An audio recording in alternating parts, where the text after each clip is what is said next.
पुराने ज़माने में एक शहर था जिसका नाम कोटला मूसा खान था। ये शहर अपनी खूबसूरती, अमन और सुकून के लिए मशहूर था। इस शहर में एक नेक और इंसाफ पसंद काजी रहता था। वो नरम लहजा और इल्म रखने वाला इंसान था। उनके अदालत में कभी किसी पर जुल्म नहीं होता था। लोग कहते थे काजी का किया हुआ फैसला ज़मीन पर नहीं हुआ, बल्कि ऐसा लगता था जैसे आसमान से उतरता हो। उसी शहर के एक कोने में एक औरत रहती थी जिसका नाम जुलेखा था। जुलेखा जवान, हसीन और चालाक थी, मगर उसके दिल में लालच भरा हुआ था। उसका शौहर अहमद एक सीधा सादा मजदूर था। दिन रात मेहनत करता, पसीना बहाकर घर आता और बीवी से कहता, जुलेखा आज थोड़ा कम पैसे कमा सका हूँ, मगर कल अल्लाह बरकत देगा। सब्र करो, अल्लाह देख रहा है, वो हमें ज़रूर देगा। मगर जुलेखा के दिल में सब्र नाम की कोई चीज़ नहीं थी। उसे अमीरों के घरों को देखकर हसद होता था। वो कहती, दूसरी औरतें सोना पहनती हैं, रेशमी कपड़े पहनती हैं, और मैं यहाँ मिट्टी के बर्तनों में ज़िंदगी गुजारूं? नहीं, मैं ऐसी ज़िंदगी नहीं चाहती हूँ। अहमद हर रोज़ उसे समझाता, जुलेखा दौलत नहीं, ईमान इंसान को बुलंद करता है। मगर वो अहमद की बात को तवज्जो नहीं देती थी। वो सुनती मगर समझती नहीं थी। एक दिन कुएं के पास एक अजनबी आया। खूबसूरत लिबास, खुशबूदार अत्र, नर्म ज़बान। उसका नाम अरसलान था। अरसलान एक ताजिर था, मगर नीयत का काला और औरतों को बहकाने वाला इंसान था। जब उसने जुलेखा को देखा तो रुक गया। वो मुस्कुराया और बोला, अल्लाह ने तुम्हें हसीन बनाया है, तुम्हें तो महल में होना चाहिए। ये गुर्बत तुम्हें ज़ेब नहीं देती। जुलेखा ने पहले नज़र झुकाई, मगर दिल के अंदर खुशी की लहर दौड़ गई। अरसलान ने रोज़ बातचीत शुरू कर दी। कभी कहता, तुम्हारा शौहर तुम्हें खुश नहीं रख सकता, तुम्हारे जैसी औरत को दौलत मिलनी चाहिए। कभी कहता, मैं तुम्हें वो ज़िंदगी दे सकता हूँ जिसका तुमने ख्वाब भी नहीं देखा होगा। जुलेखा के दिल में जैसे कोई नया दरवाज़ा खुल गया, मगर वो दरवाज़ा रोशनी का नहीं, अंधेरे का था। उसने अपनी किस्मत बदलने के ख्वाब देखने शुरू कर दिए। अब वो शौहर के चेहरे पर प्यार नहीं, गुर्बत देखती थी।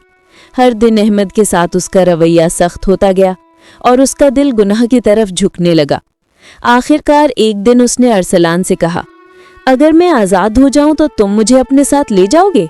अरसलान ने हंसकर कहा, हाँ जुलेखा, बस एक रात का काम है, फिर तुम मेरी हो जाओगी। वो रात जुलेखा की जिंदगी की सबसे काली रात थी। आसमान पर बादल छाए थे। शैतान ने पूरी तरह से उसके दिल पर पर्दा डाल दिया था। उसने अपने शौहर के खाने में जहर मिला दिया।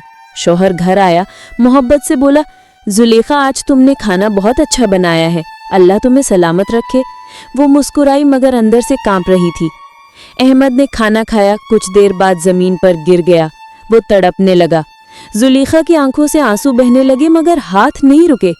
शौहर ने मरते हुए बस इतना कहा, जुलेखा, मैंने तुमसे मोहब्बत की थी, लेकिन तुमने मेरे साथ क्या कर दिया? और वो हमेशा के लिए खामोश हो गया। अरसलान जात को आया, लाश देखकर बोला, अब तुम आज़ाद हो, आओ मेरे साथ चलते हैं। दोनों अंधेरे में निकलने लगे, मगर मोहल्ले की एक औरत ने देख लिया। वो औरत जुलेखा के हमसाई थी, जिसका नाम ज़ैनब था। ज़ैनब ने फौरन पहचान लिया कि कुछ न कुछ गड़बड़ ज़रूर है। सुबह होते वो सीधी काजी के दरवाजे पर पहुंची और सारी बात बता दी। काजी ने सिपाही भेजे और जुलेखा को अदालत में बुलाया। वो काजी के पास आई, आंखों में आंसू और चेहरे पर मासूमियत। काजी ने नरमी से पूछा, बेटी, तुम्हारे शौहर की मौत कैसे हुई? जुलेखा ने सर झुकाकर कहा, काजी साहब, वो खाना खाकर सो गए और सुबह जब मैंने उठाया तो वो मरे हुए थे, अल्लाह की मर्जी थी। काजी खामोश था, मगर उसकी नज़रें जुलेखा के चेहरे पर थीं। उसी वक्त ज़ैनब अदालत में आई और बोली, काजी साहब, मैंने अपनी आंखों से देखा कि रात जुलेखा के घर एक अजनबी मर्द आया था। जुलेखा गुस्से से बोली, झूठ, ये औरत मुझसे हसद करती है। काजी ने कहा, हम फैसला किसी इल्ज़ाम पर नहीं करते, बल्कि सच की बुनियाद पर करते हैं।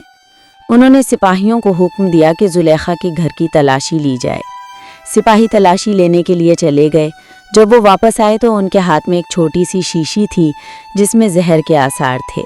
साथ ही एक खत भी मिला, अरसलान के हाथ का लिखा हुआ, आज रात सब खत्म हो जाएगा, कल तुम आज़ाद हो जाओगी। काजी ने वो खत बुलंद आवाज में पढ़ा। दरबार में सन्नाटा छा गया। जुलेखा का चेहरा जर्द पड़ गया। काजी ने पूछा, अब बताओ, ये खत किसका है? जुलेखा के लब कांपने लगे, आंखों से आंसू निकल आए। आखिर वो चीख कर बोली, काजी साहब, मैंने कत्ल किया, मैंने अपने शौहर को जहर दिया। अरसलान ने वादा किया था कि वो मुझसे शादी करेगा, मगर वो भाग गया है, मैं तबाह हो गई हूँ। काजी ने आंखें बंद की, गहरा सांस लिया, फिर बोला, बेटी, तुमने दौलत के लिए मोहब्बत बेची, लालच के लिए ईमान। तुमने एक ऐसे इंसान को मारा जिसने तुम्हारे लिए अपना खून पसीना बहाया। तुमने शौहर नहीं, अपने ज़मीर को कत्ल किया है। फिर काजी ने आहिस्ता से कहा, काश तुमने एक लम्हा रुककर अल्लाह से दुआ की होती तो तुम आज कातिल नहीं कहलाती। दरबार के सब लोग खामोश थे। जुलेखा ज़मीन पर गिरकर रोने लगी। काजी ने हुक्म दिया, इस औरत को कैद में रखा जाए ताकि लोग ऐसी गलती दोबारा ना करें। काजी ने बहुत कोशिश की अरसलान को ढूंढने की, मगर वो इनके हाथ ना आया। शायद वो दूसरे शहर चला गया था। मगर जुलेखा कैद खाने में दिन रात रोती रहती, दीवारों से टेक लगाकर कहती, काश मैं सब्र करती, काश मैं लालच न करती, अल्लाह मुझे मुआफ़ कर दे। वो रातों को चीखती थी। मुझे ख्वाब में अहमद दिखाई देता है, वो कहता है, जुलेखा, मैंने तुम्हें मुआफ़ कर दिया, मगर तुम खुद को मुआफ़ नहीं कर सकती। कैदी औरतों भी उसकी चीखें सुनकर रोने लगतीं। एक दिन काजी ने सुना तो उसे कुरान भिजवा दिया। वो दिन रात पढ़ती रहती। जब वो सूरह यूसुफ पर पहुंची और यूसुफ अलैहिस्सलाम की पाकीज़गी का किस्सा पढ़ा तो उसकी चीख निकल गई। वो रोते हुए कहने लगी, अल्लाह, मैंने यूसुफ की तरह सब्र नहीं किया, मैंने शैतान का कहा माना, काश मैं अपना गुजरा हुआ वक्त ला सकती। उसने रोते हुए कहा, ऐ अल्लाह, अगर दुनिया मुझे गुनहगार कहती है तो तू मुझे मुआफ़ कर दे, क्योंकि तेरे सिवा मेरा कोई नहीं। चंद दिन बाद वो बुखार में मुब्तला हुई, हालत बिगड़ गई।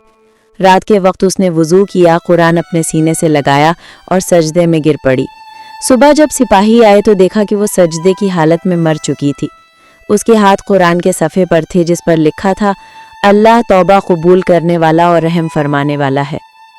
काजी को जब ये खबर मिली तो उनकी आंखों से आंसू बह निकले। वो मस्जिद के मिंबर पर गए और लोगों से कहा, ऐ लोगों, देखो, गुनाह ने एक औरत को गिरा दिया, मगर तौबा ने उसे उठा लिया। अल्लाह का दरवाज़ा कभी बंद नहीं होता। इंसान जब तौबा के साथ लौटता है तो रहमत उसका इस्तकबाल करती है।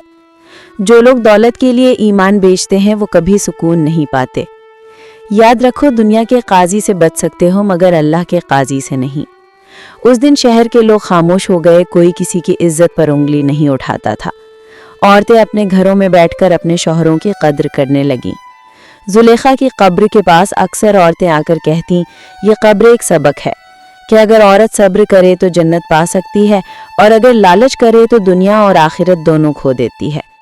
काजी अक्सर कब्र के करीब जाकर खामोशी से दुआ करते और आहिस्ता से कहते, अल्लाह हमारे दिलों को शैतान से महफूज रख।